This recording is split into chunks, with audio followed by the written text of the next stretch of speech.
કરચલિયાપરાના ધનાનગરમાં scooter ધીરું ચલાવવા બાબતે ઠપકો આપતા ઉશ્કેરેલા બે ભાઈઓએ એક યુવક ઉપર છરી વડે હુમલો કર્યો હતો। આ હુમલામાં બચાવવા ગયેલા અન્ય બે વ્યક્તિઓને પણ ઈજા થવા પામી હતી। જ્યારે સારવાર દરમિયાન યુવકને ખસેડાતા તેમનું મોત નિપજતા પોલીસે હત્યાનો ગુનો નોંધ્યો હતો। જ્યારે સામા પક્ષે પણ એક વ્યક્તિને ઈજા થઈ હોવાનું પોલીસ સૂત્રોએ જણાવ્યું હતું। કરચલિયાપરાના ધનાનગરમાં રહેતા રોહિતભાઈ હિંમતભાઈ બારિયા, તેમના બહેન મનીષાબેન અને મામાના દીકરા ભરતભાઈ રમેશભાઈ વાજા શહેરીમાં હતા। તે વેળાએ પૂરપાટ ઝડપે બાઇક લઈ પસાર થઈ રહેલા ગૌતમભાઈ મનોજભાઈ પરમાર અને યુવરાજભાઈ મનોજભાઈ પરમારને બાઇક ધીમું ચલાવવા માટે ઠપકો આપતા ઉશ્કેરાયેલા આ બંને ભાઈઓએ રોહિતભાઈ હિંમતભાઈ બારિયા ઉપર છરી વડે હુમલો કરતા તેને બચાવવા ગયેલા મનીષાબેન અને ભરતભાઈ રમેશભાઈ વાજાને પણ આ બનાવમાં ઈજા થતાં સરટી હોસ્પિટલ ખાતે સારવારથી ખસેડવામાં આવ્યા હતા। જ્યાં રોહિતભાઈ બારિયાનું સારવાર દરમિયાન મોત નિપજતા પોલીસે ગૌતમભાઈ મનોજભાઈ પરમાર અને યુવરાજ મનોજભાઈ પરમાર વિરુદ્ધ હત્યાનો ગુનો નોંધ્યો હતો। જ્યારે સામા પક્ષે આ બનાવમાં ગૌતમભાઈ મનોજભાઈ પરમારને પણ ઈજા થઈ હોવાના અનુસંધાને બજરંગદાસ બાપા હોસ્પિટલ ખાતે ખસેડવામાં આવ્યા હોવાનું પોલીસે જણાવ્યું હતું।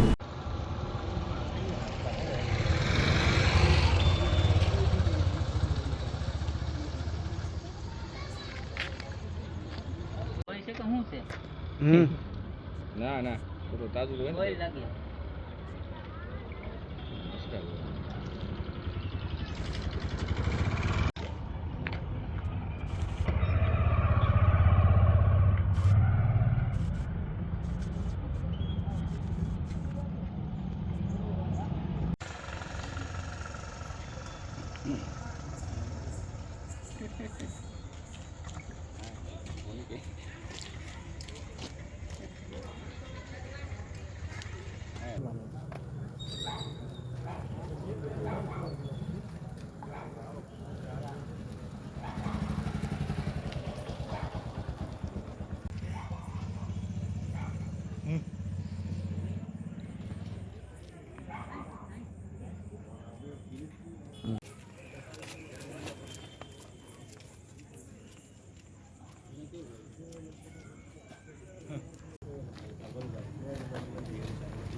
જૂની અદાવત કોઈ વસ્તુ કાંઈ નહીં।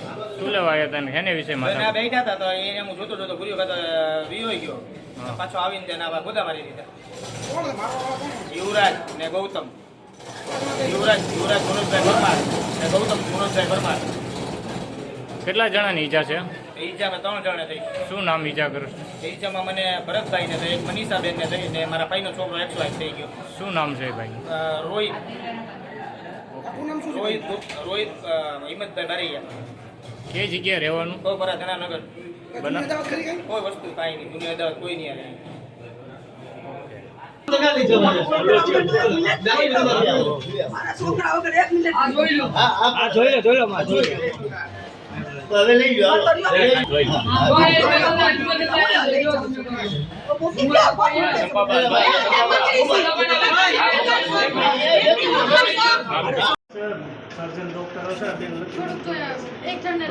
ડ્રેસિંગ તો કરાય ને સાહેબ, ડ્રેસિંગ એમ ન થાય મારા ભાઈ, આ બધું હાથી લે પડશે। એ ભાઈ ખાલી પાટો વિકોડી દે ને હાલો હાલો વાંધો જો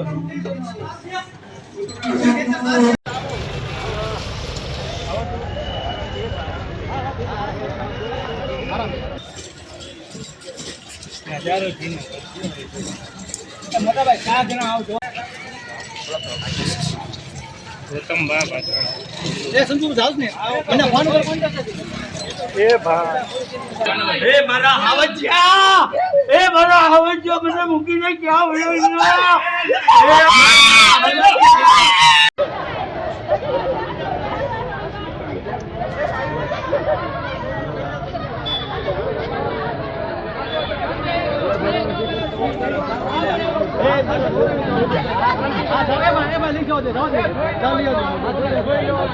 ત્યાં મારામારીનો બનાવ બનેલ, જેમાં બાઇક લઈને જતા હતા તો શા માટે સામે જોવે છે અને કાતર મારે છે તે બાબતે જે રોહિતભાઈ, મનીષાબેન અને ભરતભાઈને આ કામના જે આ બંને આરોપીઓ જે છે ગૌતમ મનોજભાઈ પરમાર અને યુવરાજ મનોજભાઈ પરમાર દ્વારા છરીના ઘા માર્યા અને તેને ઈજા કરી.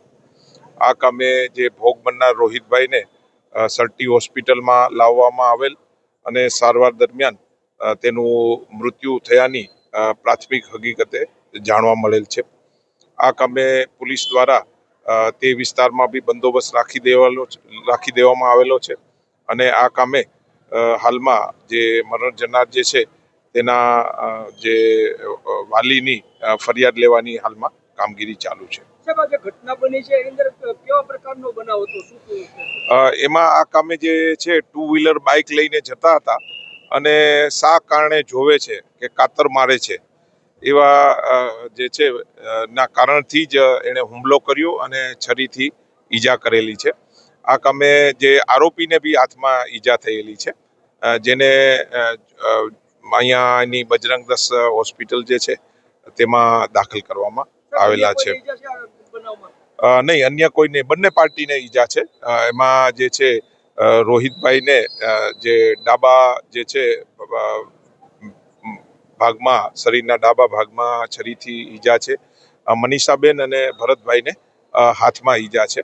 આ ઘટના છે એની અંદર ભાવનગરની અંદર અગાઉ પણ આ લોકોને કાંઈક માથાકૂટ જેવી વાત સામે આવી. એ બાબતે પોલીસ તપાસ કરશે, પણ હાલમાં જે છે લો એન્ડ ઓર્ડરની સિચ્યુએશન અંડર કંટ્રોલ છે અને પોલીસ દ્વારા હાલમાં ફરિયાદ લેવાની કામગીરી ચાલુ છે. Thank you.